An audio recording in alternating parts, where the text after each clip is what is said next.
Hello and welcome to a new weekly series.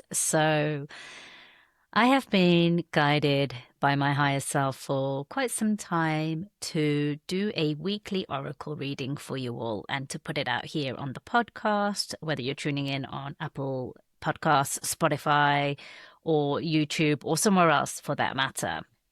This is something that I used to do quite a lot and was always very popular, and it was always something that I really enjoyed doing and also could see how much value it delivered as well, not only to myself, but to those individuals who tuned in. But at some point last year, it stopped resonating so much for me. I think just other things started happening and I allowed it to fall away.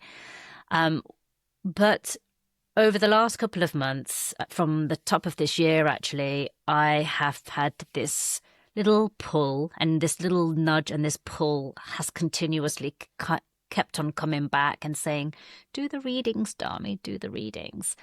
So here I am. This is just a little intro so that you know what to expect and what this is moving forward, especially for those of you who are new in my world and maybe you've never seen me do these readings before. But also just a few little points for how to use these readings moving forward. So first off, I predominantly work with one deck of oracle cards. I may switch it up occasionally. I will tune in, ask for guidance that will serve everybody in the highest possible good. And I will do a reading for the week. And once I will show you the card, there's some beautiful illustrations on the cards. I will show you the card. If you are somebody who is quite developed in your intuition and you like to be able to really sit with your own meanings, which I encourage all of you to work towards at some point, but we're all at different places in this on this journey, aren't we? So if you want to stop at that point, just see the keywords and the image and meditate on that and pause the video or and stop there. Take it away, right? So if you are listening on Apple Podcasts or Spotify and it's just the audio version that you've got, you can just hear what I say and tune in and see how that feels for you.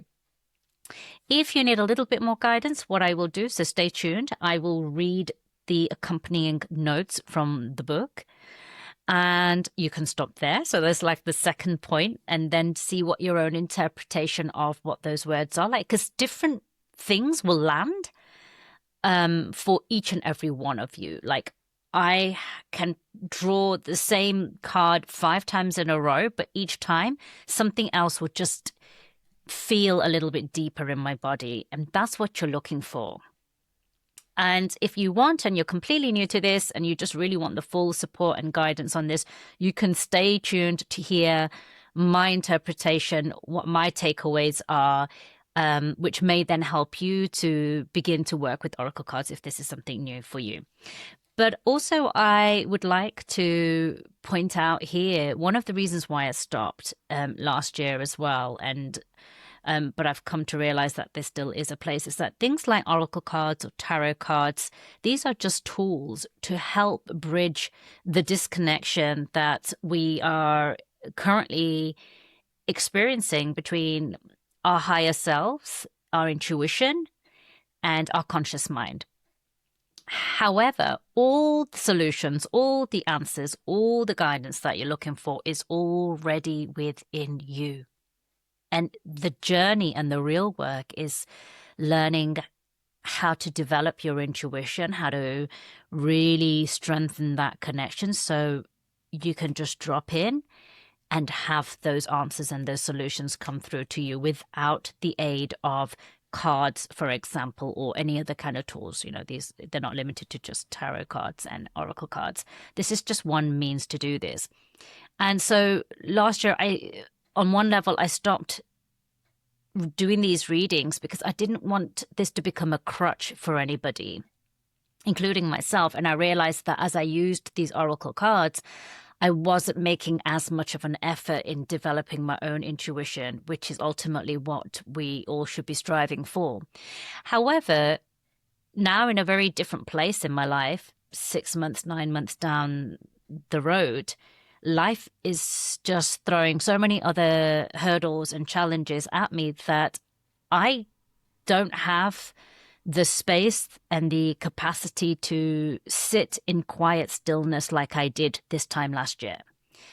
To be as grounded, to be as connected, not from a lack of not wanting or trying, but there's just lots of other things going on right now. And so I realized that actually this is something that I should continue to do and share with each and every one of you, as long as you're all aware that ultimately what we're working towards as we use these oracle readings is to try and develop our own intuition and not to use it as a crutch.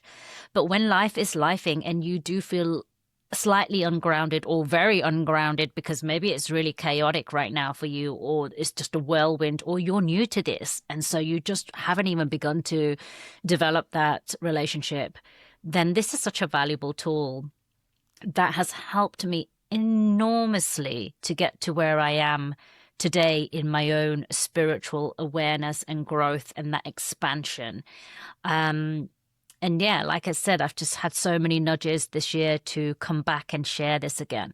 So I'm going to endeavor to do this on a weekly basis, to release the episode on a Sunday, and then the reading will be for the week that then follows. So you're able to take that knowledge if you're able to tune in on the Sunday, which I recommend. It allows you to really sit with it and set those intentions and prepare mentally and energetically for then when you wake up on the Monday morning and then just roll out of bed, hopefully with a clear focus and a clear guidance and clear direction, if that's what you need.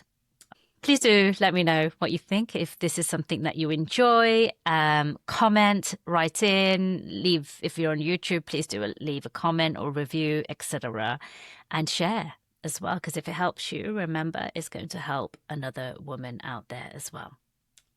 Okay. Thank you so much.